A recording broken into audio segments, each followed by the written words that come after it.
القرد والفيل صبغوا نفسهم باللون البنفسجي وجريوا عشان يتمنظروا قدام الحرباية، وفجأة المطر نزل بغزارة.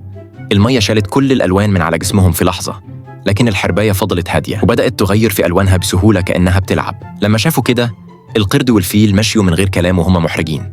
فجأة الفيل لاحظ إن في ضوء ملون على جسمه، فبدأوا يدوروا في كل حتة على مصدر النور لحد ما اكتشفوا إنه انعكاس قوس قزح في السماء. لما شافوا الألوان الجميلة دي اتجننوا من الفرحة وجروا ورا قوس قزح فاكرين إنهم ممكن ياخدوا ألوانه كمان. بس لما وصلوا للنهر كان قوس قزح اختفى. افتكروا إن الزرافة اللي بتشرب مية هي اللي خبته، لكن مهما دوروا ما لقوش حاجة. القرد بدأ يزعل، لكن الشمس طلعت من ورا السحاب وقوس قزح ظهر تاني في الناحية التانية من النهر. جريوا بسرعة ناحيته.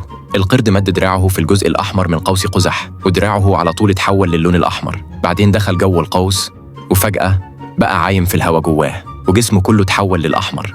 الفيل حب يجرب هو كمان فخرطومه بقى أخضر، وبعد شوية جسمه كله بقى وردي. ومع الوقت الاتنين حبوا إحساس السباحة جوه قوس قزح، لكن وهم في قمة السعادة.